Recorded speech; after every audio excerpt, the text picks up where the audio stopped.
সকাল welcome back to our channel. কেমন আছো তোমরা? আশা করি ভালো আছো, আর আমিও ভালো আছি। আমার চ্যানেলে তোমাদের সবাইকে জানাই অনেক অনেক স্বাগত। আর এখন ঘড়ি কাটা সকাল তোমার ওই 10টা সাড়ে 10টার মতো বাজে। তো এখন গিয়েছিলাম একটু নিচেতে। তো আজকে আমাদের এখানে বন্ধ, কারণ আরজিকরে যে ঘটনাটা ঘটেছিল আমাদের মেয়ের জন্য, তো সেই জন্যই এখন গোটা দেশে আজকে বন্ধ রেখেছে। তো আমাদের এখানে 12 ঘন্টার জন্য বন্ধ থাকবে। আর নিচে থেকে আমি বাজার করে নিয়ে চলে এসেছি, আর ক্যাচেরা ফেলা ছিল সেটাও ফেলে দিয়েছি। আর এই যে দেখো পিছনে বেডের অবস্থা এখন এইরকম, এখনও কিছু কাজকর্ম করা হয়নি, তো করব, আস্তে আস্তে করব। আর যে কাজটা বাকি সেটা হচ্ছে এই যে এত সবজি নিয়ে এলাম, সবজি ঘরে একটুও কিছু ছিল না, তো সেই জন্য সবজিগুলোকে আমি নিয়ে এলাম। তো রান্না করব, রান্না বান্না কী করি সেটাই তোমাদের সাথে আজকে শেয়ার করব। তো সব থেকে যেটা কাজ সেটা হচ্ছে দুটো জামা কাপড় আছে, সেগুলোকে ভিজাতে দেবো, কাচতে দেবো।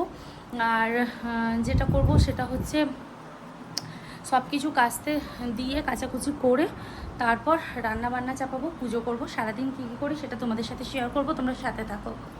মেয়ে ছেলে হয়ে জন্মেছি, তাই বাড়ির সমস্ত কাজকর্ম করতে হবে, এটা তো স্বাভাবিক। সেটা আবার শ্বশুরবাড়ি বলে কথা, শ্বশুরবাড়ির সমস্ত কাজকর্ম তো করতেই হবে, তার সঙ্গে সঙ্গে তোমাকে নানান কথাও শুনতে হয়। এটা হচ্ছে মেয়েদের একটা রীতি রেওয়াজ হয়ে গেছেই বলতে পারো।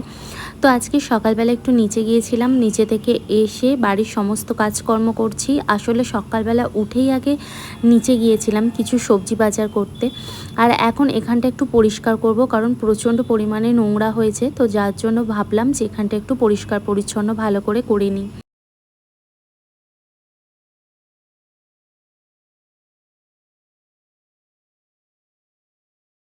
আমাদের মধ্যবিত্ত ঘরের বউয়েদের সারাদিনের কাজকর্ম অনেক পরিমাণ থাকে। কাজ করতে করতে জীবনের একটা সময় এমন মনে হয় যেন সারা দিন শুধু বসেই থাকি, কাজ আর করব না। সকাল থেকে উঠে থেকে কোনো রকম নিস্তার থাকে না। এদিকে রান্না চাপিয়ে দিয়েছিলাম, চিকেন হচ্ছিল, আর বানিয়েছিলাম বেগুন দিয়ে তরকারি। তো কিভাবে করেছি সেটাই আজকে তোমাদের সাথে শেয়ার করব। বেগুনটা ভালো করে আগে ধুয়ে নিয়েছিলাম, তেলের মধ্যে দিয়ে হালকা নুন আর হলুদ দিয়ে ভাজা ভাজা করে নেব। প্রথমে বেগুন ভাজা হয়ে গিয়েছিল, ওই কড়াইয়ের মধ্যে সামান্য কিছুটা তেল দিয়ে তার মধ্যে জিরে দিয়ে দিলাম। জিরে দিয়ে হালকা লাল লাল মতো হয়ে গেলে পেঁয়াজ কুচি দিয়ে লাল লাল করে ভেজে নেব। আসলে কালকে বাপের বাড়ি চলে যাচ্ছি, তো আজকে ফ্রিজের মধ্যে যে সমস্ত সবজি ছিল সব কিছুই রান্নাবান্না করে নেব, নাহলে ফ্রিজের মধ্যে রেখে গেলে সে নষ্ট হয়ে যাবে। ফ্রিজ বন্ধ করে যাব যেহেতু, আর তাছাড়া বেশ কয়েকদিনের জন্যই আমি বাপের বাড়ি যাচ্ছি, তো সেই জন্য ভাবলাম যে ফ্রিজকে বন্ধ করে পরিষ্কার করে সুন্দরভাবে রেখে যাব। এদিকে পেঁয়াজ ভাজা হয়ে গিয়েছিল, এবার এর মধ্যে লঙ্কা গুঁড়ি, হলুদ গুঁড়ি সব এক এক করে দিয়ে দেব, দিয়ে বেগুনটা দিয়ে ভালো করে কষিয়ে নেব। বেগুন দিয়ে মাছের ঝোল খেতে কিন্তু খুবই ভালো লাগে, আমার তো খুবই ভালো লাগে। তোমাদের কেমন লাগে অবশ্যই কিন্তু কমেন্ট বক্সে জানিও। এবার বেগুনটাকে দিয়ে দিয়েছি, দিয়ে বেশ কিছুক্ষণ ধরে আমি নাড়াচাড়া করছি। বেগুন দিয়ে মাছের ঝোল খুব ভালো লাগে, বিশেষ করে যদি ইলিশ মাছ হয় তাহলে তো আরও ভালো লাগে। কিন্তু আমার কাছে কোনো ইলিশ মাছ ছিল না, শুধুমাত্র ছিল রুই মাছ। তো রুই মাছ দিয়েই আজকে ঝোলটা বানাবো। বেগুনটা কষিয়ে এর মধ্যে জল দিয়ে দিয়েছিলাম, সিদ্ধ হয়ে যেতে পারে। এর মধ্যে আমি ছোট ছোট মাছগুলোকে দিয়ে দেব, দিয়ে ভালো করে ফুটিয়ে তারপর নামিয়ে নেব। এইভাবে বেগুন দিয়ে চুনো মাছ দিয়ে ঝোল খেতে কিন্তু বেশ ভালো লাগে। আর হালকা পাতলা রান্নাই করেছি, কাল থেকে গিয়ে তো মায়ের রান্না খাবো, তো সেই জন্য বেশ হালকা পাতলা রান্না করেছি, আর কোনো রকমে রান্না করে নিয়েছি। সত্যি কথা বলতে কি প্রায় এদিকে কমপ্লিট হয়ে গেছে। এবার আমি খেতে বসে পড়েছি। ভাত, বেগুনের তরকারি ছিল, সঙ্গে ছিল আলু সিদ্ধ, ওই শুকনো লঙ্কা দিয়ে মাখা। আর একটুখানি খেয়ে তোমাদের সাথে দেখাই, রান্না করবো, আর যদি না খেয়ে দেখাই তাহলে কিন্তু আমার ভালো লাগে না। তো অসম্ভব সুন্দর খেতে হয়েছিল। আর আমি এমনিতেই এই মৌরলা মাছ বলো, পুঁটি মাছ বলো, এগুলো খেতে একটু বেশি পছন্দ করি। খাওয়া দাওয়া করে কমপ্লিট করে উঠে আর আমি এখন গোছগাছ করব, যেহেতু কালকে সকালবেলাই আমাকে বেরোতে হবে, সেই জন্য আজকেই গোছগাছ করে রাখবো।